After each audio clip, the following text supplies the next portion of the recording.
Apo, have you heard about the blockchain and IoT? Have you looked into that? Do you have an opinion about that? I haven't an awful lot, but I think our opinion is it's overrated. It was highlighted, the dynamic in our annual IoT forecast, and I think the point there was there's a lot of hype, but really not. But I think at the end of the day, it could be useful for allowing things to certify like access or request, and obviously there's synergy there. But I don't know like what's the realistic time frame for it. So Okay. Does anyone else have anything more substantial to say? Overrated. I say overrated. Somebody Okay. else might say something else. I'm not sure it's overrated. I think there's a lot of promise in blockchain and essentially decentralized storage. But I'm still waiting to see an implementation that would convince me. Well, Adam, you could maybe answer those points. I have been a blockchain lawyer for actually 4 years now. Prior to that, I was in regulatory compliance, and then prior to that, technology. So what have I been doing? I've been working with really applications within financial services, blockchain. I'm sorry, just get some water.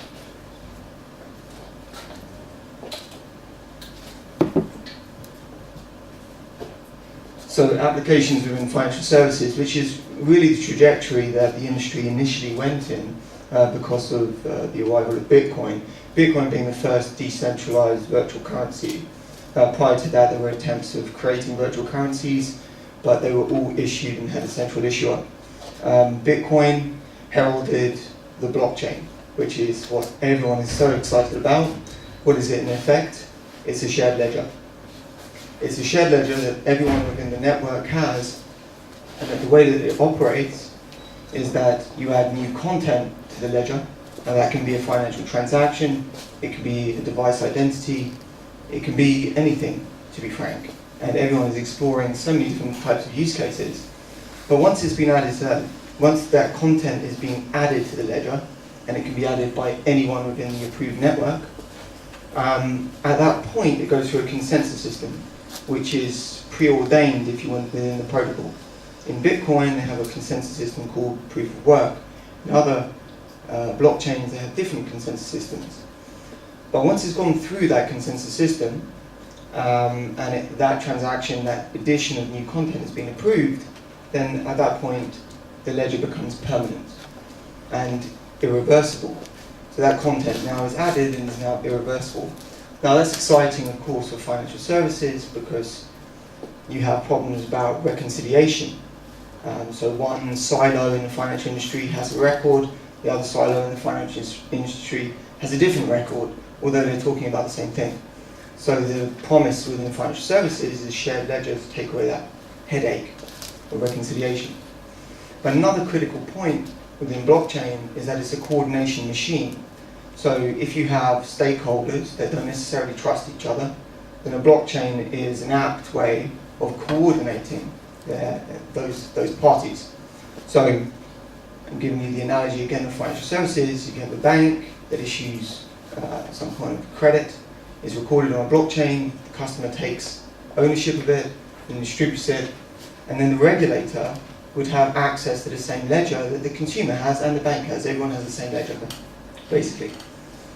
So that's just a precursor to give you an idea of what it looks like. You probably already have your own preconceptions.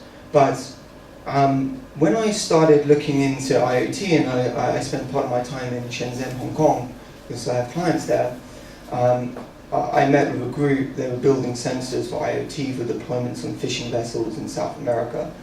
And then I started getting curious about it. And I looked into it, and I looked at the context, and I realized that there were some serious security issues. I felt like the technology was growing at a pace that security was not keeping up with. And this is coming as a layman, looking at how the industry is evolving. When I looked at the figures, they're talking about 2020, 200 billion, 20 billion, whatever devices connected to the internet. And then I looked at various hacking attempts of IoT devices and all the horror stories. And then I looked at what manufacturers and service providers with an IoT are doing at the moment. And I saw there's a big gap within the security element.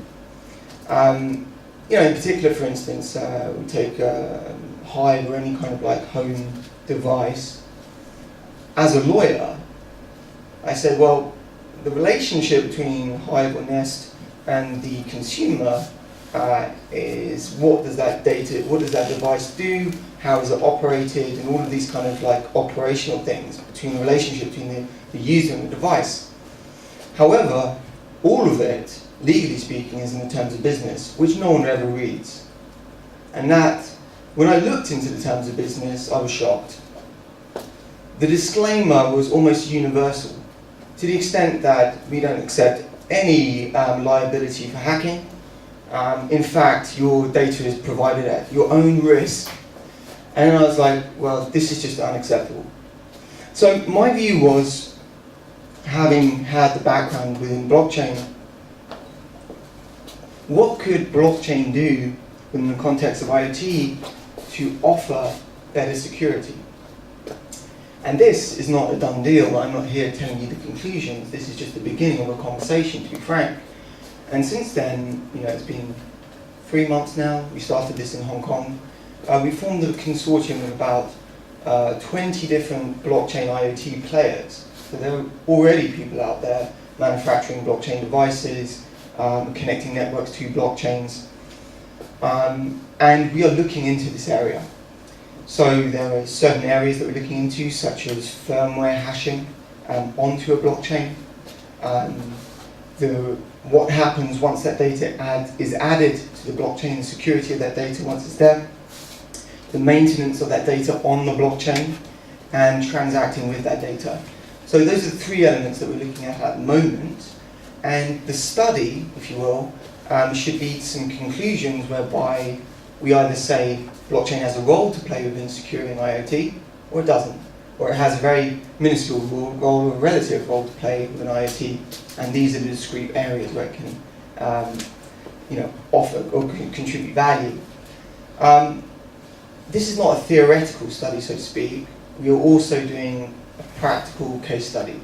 Our first case study is looking at solar energy.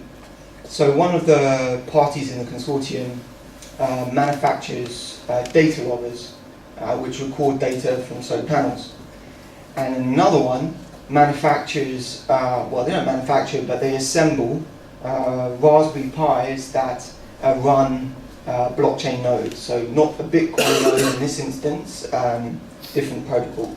So this device will have a full node containing the ledger. And we're having 2 protocols that will be working with us. One is IoT, which is, they refer to it as a tangle as opposed to a blockchain. It connects to a blockchain, it's an intermediary layer. And SolarCoin, which is a replica essentially of Bitcoin. And that will be on this device, this Raspberry Pi device. So in this case study, we're looking at solar panel connecting to a data logger. Data logger records obviously the output from the solar panel. That then goes into a device, which is a node, that takes in all of those parameters and then replicates that onto another node, which is a public blockchain. So it's from IoT to SolarCoin. So this assembly is actually physically being done. The shipment's going from San Francisco to Japan to assemble, and then it's going to Brussels where they'll test it in May, and then afterwards we have our event on the 1st of June where it will be demoed. Now the point is not to show that it works, that's irrelevant almost, but it's a good start. But it's to have a working platform that we can ask ourselves these questions around security and contrast that architecture with what would be conventionally done in an IoT setting. Apo, have you heard anything that changed your mind? Do you have questions? It does sound interesting. I'd love to see a demo once it's available. It's kind of a little bit thinking outside the box when it comes to this dynamic of blockchain in the IoT context.